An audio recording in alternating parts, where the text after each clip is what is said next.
விஜய் அவர்கள் மறைந்த விஜயகாந்த் போல உறுதியாக தாக்கத்தை உருவாக்குவார்.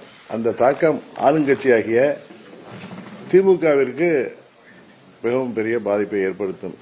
எப்படி விஜயகாந்த் 2006 தேர்தலில் அவர் போட்டியிட்ட போது அப்போது ஆளுங்கட்சியாக இருந்த எங்களுக்கு பாதிப்பை ஏற்படுத்தியதோ அதுபோல ஏற்கனவே மக்கள் குமுறிக் கொண்டிருக்கிறார்கள்.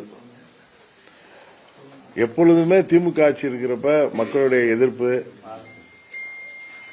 ஒரு அமைதி புரட்சியாக வெளிப்படும்.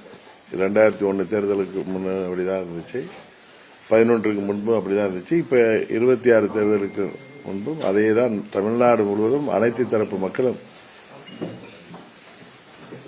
யாருக்கும் பாதுகாப்பு இல்லாத சூழ்நிலையில இந்த ஆட்சி முடிவுக்கு கொண்டு வரப்பட வேண்டும் என்பதிலே மக்கள் உறுதியாக இருக்கிறார்கள். அது தேசிய ஜனநாயக கூட்டணிக்கு சாதகமாக இருக்கும். விஜய் அவர்களின் ஃபேக்டர் ஆளுங்கட்சியை பெரிதும் பாதிக்கும்.